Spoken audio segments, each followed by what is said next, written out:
Welcome to Aravindan IAS academy. நம்ம இந்த வீடியோவில் இப்போ பார்ட் 16 பார்க்க போகிறோம். ஆல்ரெடி 15 வரைக்கும் வீடியோ போட்டிருக்கோம். பார்க்காதவங்க பார்த்துட்டு வந்துடுங்க. இது நம்ம டெலகிராமோட சேனல் உள்ள லிங்க். அது வந்து ஸ்கேன் பண்ணி ஜாயின் பண்ணிக்கோங்க. ஓகேவா? நம்ம புக் சோர்ஸ் எங்கெங்கேருந்து இதுக்கு எடுத்துருக்கோம்னா அதில் நிறைய வீடியோவில் சொல்லியிருக்கோம். ஸோ இதுதான் பார்த்துக்கோங்க. ஓகேவா? நெக்ஸ்ட்டு, அதாவது ஐஎன்சியின் வரலாற்றை 3 நிலைகளாக பிரிக்கலாம். அது ஆல்ரெடி வீடியோவில் சொல்லியிருக்கோம், லாஸ்ட் வீடியோ. அதில் ஆல்ரெடி போட்டிருக்கிற 15வது பார்ட்டில் வந்து மிதவாதிகள் காலம் 1885லேருந்து 1905 வரை இருக்கக்கூடிய காலகட்டத்தில் யார் யார் இருந்தாங்க, அது யார் யார் மிதவாதிகள் இருந்தாங்கிற வீடியோ போட்டிருக்கோம். இந்த பார்ட்டில் வந்து நம்ம தீவிரவாதிகள் காலம் 1905லேருந்து 1919 வரை பார்க்க போகிறோம். ஓகேவா? வாங்க. தீவிரவாதிகள் காலம் 1905 முதல் 1919 வரை. ஓகேவா?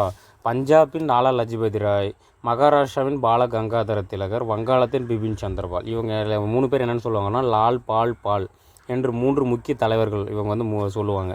ஓகே, இவங்க வந்து என்ன பண்ணியிருப்பாங்கன்னா மனுக்கள் எழுதுவது, மன்றாடி கேட்டுக்கொள்வது ஆகியவற்றுக்கு எதிர்ப்பு தெரிவிச்சிருப்பாங்க. அதாவது மிதவாதிகள் தான் இந்த வேலையெல்லாம் செஞ்சுருப்பாங்க. எதுனா மனுக்கள் எழுதுவது, மன்றாடி கேட்டுக்கொள்வது போன்ற வேலைகள்லாம் மிதவாதிகள் செஞ்சுருப்பாங்க. அதை எதிர்த்து இவங்க தீவிரவாதிகளாக மாறியிருக்கிறான்னு சொல்லப்படுகிறது. ஓகேவா? சுதேசி இயக்கத்தின் போது தீவிர தேசியவாதத்தின் இயங்குத்தளமாக பஞ்சாப் மற்றும் மகாராஷ்டிரா, வங்காளம் ஆகியவை செயல்பட்டது. ஓகேவா? இந்த பகுதிகளில் இந்த 3 பேர் தலைமை தாங்கியிருப்பாங்க. ஓகேவா? சுயராஜ்யம் அல்லது தன்னாட்சி அடைவது தீவிர தன்மை கொண்ட தலைவர்களின் பொது குறிக்கோள்கள் ஒன்றாக இருந்தது. ஓகே, இவங்களோட குறிக்கோள் சுயராஜ்யம் தன்னாட்சி அடைவதுன்னு சொல்லியிருக்கிறாங்க.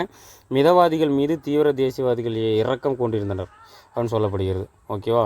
தீவிர தேசியவாதிகள் சமூகத்தின் பெரும் பகுதி மக்களை ஊடுருவ தவறிட்டாங்க. அதாவது தீவிர தேசியவாதம் நல்லா தான் போயிட்டுருக்கும், ஆனால் இது பெரும் பகுதி மக்களை கொண்டு போய் சேர்த்துருக்க மாட்டாங்க. தீவிரவாதிகள் காலம் அது வந்து பின்னாடி வந்த காந்தி வந்து அகிம்சை முறையும் கொண்டு போய் சேர்த்துருப்பார். அது பின்னாடி வீடியோவில் பார்த்துக்கலாம். ஓகேவா? நெக்ஸ்ட்டு, 1908 முதல் தீவிர தேசியவாதியின் சரியத் தொடங்குது அப்படின்னு சொல்லப்படும். அதாவது 1908 முதல் தீவிர தேசியவாதி, இவங்களுடைய தீவிர தேசியவாதம் சரியத். அதுக்கப்புறம் பல மாற்றங்கள் நிகழ்ந்திருக்கும். ஓகேவா? ஓகே, வாங்க. நெக்ஸ்ட்டு, 1907 ஏற்பட்ட சூரத் பிளவு அதன் வீழ்ச்சிக்கான மற்றொரு காரணமாக அமைந்தது. சூரத் பிளவில் தான் தீவிரவாதிகள் காலம் வந்து முடிவுற காரணமாக இருந்தது. ஓகேவா? வீழ்ச்சின்னு சொல்லலாம். ஓகேவா? பால கங்காதர திலகர் 1856 ஜூலை 23 சிகல் கிராமம் அப்படிங்கிற கிராமத்தில் மகாராஷ்டிராவில் பிறந்திருக்கிறாரு. இவர் வந்து லோகமானியர் என்று அழைக்கப்பட்டார். யாருன்னா பால கங்காதர திலகர். ஓகேவா? இவர் என்ன முக்கியமாக செஞ்சுருக்காருன்னா தீவிர தேசியவாதத்தை தோற்றுவித்தவர் திலகர் தான். தெளிவாக பார்த்துக்கணும். நெக்ஸ்ட், இவர் வந்து என்ன அழைக்கப்பட்டிருக்காருன்னா 2வது சிவாஜி. அதாவது மகாராஷ்டிரா தானே சிவாஜியோட இது, அதனால் இவர் 2வது சிவாஜின்னு அழைக்கப்பட்டிருக்கார். ஓகேவா? 1893 கணபதி விழா, 1895 சிவாஜி விழா மற்றும் துர்கா பூஜை ஆகியவற்றின் மூலம் மக்களிடையே தேசிய உணர்வை தூண்டியவர் யாருன்னு கேட்கலாம். யாருன்னா பால கங்காதர திலகர் தான். இந்த கணபதி விழா, சிவாஜி விழா இதெல்லாம் ரொம்ப இம்பார்ட்டன்ட், தெளிவாக பார்த்துக்கணும். கணபதி விழா 1893, சிவாஜி விழா 1895. ஓகேவா? நெக்ஸ்ட், 1897 திலகர் சுயராஜ்யம் எனது பிறப்புரிமை அது அடைந்தே தீர்வன் என முழக்கமிட்டிருப்பார். ஓகேவா? நெக்ஸ்ட்டு, திலகரை பொறுத்தளவு சுயராஜ்யம் என்பது என்னவாக இருந்திருக்குன்னா முழுமையான தன்னாட்சி மற்றும் அந்நிய ஆட்சியிலிருந்து முழுமையான விடுதலை பெறுவதாக இருந்ததுன்னு சொல்லப்படுகிறது. நெக்ஸ்ட்டு 1897, அதாவது இந்த சுயராஜ்யம் எனது பிறப்புரிமை அதை அடைந்தே தீர்வன் சொல்லுவார். இதுக்காக வந்து 1897 ஜூலை 27 திலகர் கைது செய்யப்பட்டு இந்திய தண்டனை சட்டம், அதாவது ஐபிசி அப்படின்னு சொல்லுவோம் தற்போது, இந்தியன் பீனல் கோடு, அந்த சட்டம் 124A கீழ் குற்றம் சாட்டப்பட்டு கைது செய்யப்பட்டிருப்பார்.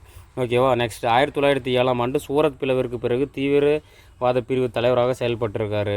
நெக்ஸ்ட், 1908 தேச துரோகம் குற்றம் சுமத்தப்பட்டு 6 ஆண்டுகள் மாண்ட்லே சிறையில் வந்து அடைக்கப்பட்டிருக்கார். ஓகேவா?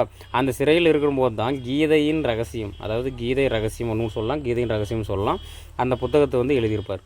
ஓகேவா? தெளிவாக பார்த்துக்கணும். நெக்ஸ்ட்டு, தீவிர தேசியவாதிகள் மிதவாத தேசியவாதிகளும் ஆகிய இரு பிரிவினரும் ஒருங்கிணைத்து அவர் கைது செய்து எதிர்த்துப்பட்டிருப்பாங்க. அது இவர் கைது செஞ்சுருவாங்க. அதை கைது செஞ்சதுனால தீவிர தேசியவாதிகளும் மிதவாதிகளும் ஒன்றாக இணைஞ்சி எதிர்ப்பு தெரிவிச்சிருப்பாங்க. ஓகேவா? நெக்ஸ்ட், அவரோட பத்திரிகைகள் என்னென்னு பார்த்தீங்கன்னா கேசரி 1881 மராத்தா லாங்குவேஜில் வந்திருக்கு. ஓகேவா? நெக்ஸ்ட்டு, மராட்டா அப்படிங்கிற ஒரு பத்திரிகை ஆங்கிலம் அப்படிங்கிற லாங்குவேஜில் வந்திருக்கு. ஓகேவா? என்னுடைய ஆசிரியராக திகழ்ந்திருக்கிறார். தெளிவாக பார்த்துக்கணும். கேசரி மராத்தா மொழியில் வந்திருக்கு லாங்குவேஜில், மராட்டாங்கிறது வந்து ஆங்கிலமில் வந்திருக்கு. எப்போனா 1881. ஓகே, 2 ஒரே வருஷம் தான். தெளிவாக பார்த்துக்கணும். நெக்ஸ்ட்டு, பால கங்காதர திலகரனுடைய நூல்கள் ஓரியன் ரிக் வேதத்தை அடிப்படையாக கொண்ட நூல். ஓகேவா? நெக்ஸ்ட்டு, ஆரிய வேதங்களின் இருப்பிடம் ஆர்டிக் அப்படிங்கிற ஒரு நூலை எழுதியிருக்கிறார். தெளிவாக பார்த்துக்கணும். ஓகேவா? அதுக்கப்புறம் 1920 ஆகஸ்ட் 1 காலமாயிருக்கிறார். ஓகேவா? தெளிவாக பார்த்துக்கணும். ஓகே, திலகர் இறப்பு. லாலா லஜபதி ராய் பிறப்பு 1865 ஜனவரி லூதினியா அப்படிங்கிற ஒரு இடத்துல பஞ்சாபில் பிறந்திருக்கிறார். ஓகேவா. இவர் வந்து என்ன சொல்லியிருப்பாங்கன்னா கிங் ஆஃப் பஞ்சாப், பஞ்சாப் சிங்கம் என்று அழைக்கப்பட்டவர் யாருன்னா லாலா லஜபதி ராய். 1916ஆம் ஆண்டு தன்னாட்சி கழகத்தை அமெரிக்காவில் தோற்றிருக்கார். தன்னாட்சி இயக்கத்தை அமெரிக்காவில் தோற்றுவித்து யாருன்னா லாலா லஜபதி ராய் தான். தெளிவாக பார்த்துங்க. அவரோட பத்திரிக்கை என்னென்னா பஞ்சாபி, வந்தே மாதரம், மக்கள் அப்படிங்கிற 3 பத்திரிகையை எழுதியிருக்கிறார். தெளிவாக பார்த்துக்கணும். நெக்ஸ்ட்டு 1928ஆம் ஆண்டு அக்டோபர் 30 நாகூரில் நடைபெற்ற சைமன் குழு எதிர்ப்பு. அதாவது சைமன் குழு எதிர்ப்பு 1928 அக்டோபர் 30 லாகூரில் நடைபெற்றிருக்கும். அந்த சைமன் குழு எதிர்ப்பு போராட்டத்துக்கு அதிகாரி யாருந்தாருன்னா சாண்ட்ரஸ் அப்படி ஒருத்தர் இருப்பார். அந்த சாண்ட்ரஸ் வந்து மிகப்பெரிய அளவில் ஒரு தடியடி அடைத்து அந்த போராட்டத்தை கலைக்கு முற்பட்டிருப்பார். அந்த தடியடி நடத்தப்பட்டதால் பலத்த காயமுற்றிருப்பார். ஓகேவா. அப்போ ஒரு சொல்லியிருக்கிறார் ஒரு ஸ்டேட்மெண்ட் பாருங்கள். என் மீது விழுந்த ஒவ்வொரு அடியும் பிரிட்டிஷ் ஏகாது அடிக்கும் ஒவ்வொரு ஆணியின் என்று கூறியிருக்கிறார். தெளிவாக பார்த்துக்கணும். ஓகேவா. இவருடைய கல்வி பணி அதுக்கு முன்னாடி என்னென்னா இந்த சாண்ட்ரஸ் தடியடினாலும் பயங்கரமான காயமுற்று ஒரு பிற்காலத்தில் அவர் இறக்கிறதுக்கு காரணமே அதுதான் இருந்திருக்கும். ஓகேவா. பார்த்துக்கோங்க. நெக்ஸ்ட்டு இவருடைய கல்வி பணி என்னென்னா ஆரிய சமாஜத்தின் கொள்கையில் ஈர்க்கப்பட்டு இவர் என்ன பண்ணியிருப்பார்னா லாகூரில் தயானந்தோ ஆங்கிலோ வேதப்பள்ளி DAV பள்ளியை நிறுவுவதற்கு முக்கிய பங்காற்றியிருக்கிறார். இது ரொம்ப தெளிவாக பார்த்துக்கணும். ஓகேவா. நெக்ஸ்ட்டு இவர் என்ன பொருளாதாரத்தில் என்ன பங்கு செஞ்சுருக்காருன்னா இந்தியாவின் முன்னணி பொதுத்துறை நிறுவனமாக ஒன்று பஞ்சாப் நேஷனல் PNB இருக்கு இல்லையா, பஞ்சாப் நேஷ்னல் பேங்க்கு, அந்த பேங்க்கு தொடங்குவதற்கு அடித்தளமாக இருந்தவர் யாருனாவே லாலா லஜபதி ராய் தான். ஓகேவா. தெளிவாக பார்த்துக்கணும். ஓகேவா. பிபின் சந்திரபால் பிறப்பு 1858 நவம்பர் 7 வங்காளத்தில் பிறந்திருக்கிறார். ஓகேவா. மிதவாதியாக இருந்து தீவிரவாதியாக மாறியவர் பிபின் சந்திரபால் தான். ஆரம்பத்தில் மிதவாதி இருந்திருக்கு, அவர் தீவிர தேசியவாதியாக மாறியிருக்கிறார். ஓகேவா. நெக்ஸ்ட்டு இந்தியாவின் புரட்சிகர சிந்தனைகளின் தந்தை அப்படின்னு அழைக்கப்பட்டிருக்கார். யாருன்னா பிபின் சந்திரபால். தெளிவாக பார்த்துக்கணும். பிபின் சந்திரபாலின் கருத்துப்படி சுயராஜ்யம் என்பது அந்நியர் ஆட்சியிலிருந்து முற்றிலுமாக விடுதலை அடைதல் என்பதாகும். ஓகேவா. இதே கூற்று வந்து திலகருக்கும் வரும். தெளிவாக பார்த்துக்கணும். நெக்ஸ்ட்டு இதழியல் மற்றும் எழுத்துப்பணி. இவரோட இதழியல் எழுத்துப்பணி என்னென்னா அவர் ஒரு சிறந்த எழுத்தாளர் மற்றும் இதழாளராக இருந்திருக்கிறாரு. ஓகேவா. அவர் பல பத்திரிகைகள் மூலம் தேசபக்தியை பரப்பியிருக்கிறாரு. ஓகேவா. நியூ இந்தியா அப்படிங்கிற வார இதழில் பணி செஞ்சுருக்கிறாரு. வந்தே மாற்றம் அப்படிங்கிற ஒரு பத்திரிகையிலும் இணைந்து அரவிந்த் கோஷோடு இணைந்து செயல்பட்டிருக்காரு. பாரிடர்சக் அப்படிங்கிற ஒரு வார இதழிலையும் பணியாற்றியிருக்கிறார். தெளிவாக பார்த்துக்கணும். நெக்ஸ்ட் 1932 மே 20 காலமாயிருக்கிறார். யாருன்னா பிபின் சந்திரபால்.